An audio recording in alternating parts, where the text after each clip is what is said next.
सरदा walker एक 27 साल की महिला थी जिसकी 18 मई 2022 को दिल्ली में उसके 28 साल की प्रेमी और लिव इन पार्टनर आफ्ताब अमीन पूनावाला ने इसकी हत्या कर दी थी। पूनावाला ने कथित तौर पर सरदा का गला काट दिया और उसके शरीर को 35 टुकड़ों में काट दिया, जिसे उसने दक्षिण दिल्ली में महरौली में अपने निवास पर लगभग 3 सप्ताह तक 300 लीटर की फ्रिज में रखा और कई दिनों तक महानगर में फेंक दिया। यह मामला हत्या के लगभग 6 महीने बाद ही प्रकाश में आई, जब सरदा के पिता ने सरदा के दोस्तों से यह जानने के बाद में लापता की शिकायत दर्ज कराई कि वे 2.5 महीने से अधिक समय से उनके संपर्क में नहीं आए हैं।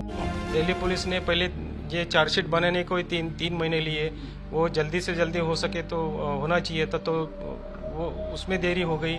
उसके बाद अभी ये जो कोर्ट के जो कानूनी प्रक्रिया है उसमें भी अभी दो महीने से ऊपर होने को आए हैं, तो भी अभी वो चार्ज फ्रेम नहीं हो पाई है।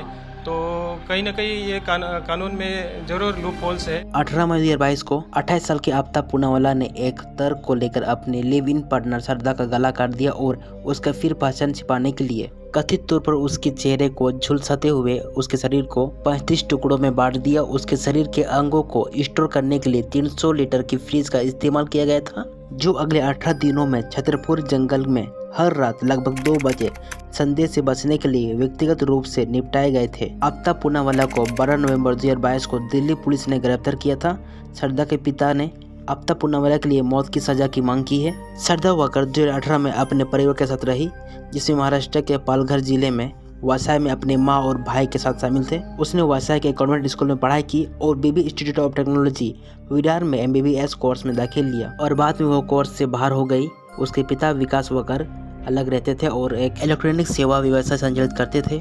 मालाड में NSC के कॉल सेंटर में काम करने के दौरान सरदा की मुलाकात बम्बल ऐप के जरिए आफ्ताब अमीन पूनावाला से हुई। आफ्ताब भी वासाई का रहने वाला था। वो LSB-MA अध्ययन के लिए रहेजा कॉलेज संयोग से वह भी उसी कॉल सेंटर में काम करता था। 2019 में सरदा वह अपने परिवार की इच्छा के विरुद्ध उसके आफ्ताब के साथ बाहर रहने के लिए चली गई, जिसने अनधार्मिक संबंध और किसी ऐसे व्यक्ति के साथ रहने के विचार का विरोध किया जिसे वह बामुश्किल जानती थी। सरदा के दोस्तों और परिवार ने पूनावाला पर हत्या से पहले नियमित रूप से वाकर को शारीरिक रूप से पीड़ित करने के आरोप लगाया है। आफ्ताब पूनावाला उसी कॉल सेंटर में काम करता था जहां सरदा काम करती थी। पुलिस द्वारा उसके बयानों में विसंगतियों का पता चलने और हत्या के सबूत मिलने के बाद उसने हत्या की बात कबूल की और फिर उन्हें सरदा की लाशों को पहचान करने के लिए जंगल में ले जाया गया। आफ्ताब अमीन पूनावाला पर दिल्ली पुलिस ने मई 2022 में सरदा वाकर की हत्या करने और उसके शरीर को काटने का आरोप लगाया था। चार्जशीट सबूत और गवाहों की गवाही पर आधारित थी। पुलिस का आरोप है कि उसने सरदा का गला दबाया और लाशों को ठिकाना लगा दिया। यहाँ जांच में आफ्ताब की आखिरी ठिकाना दिल्ली में पाया गया तो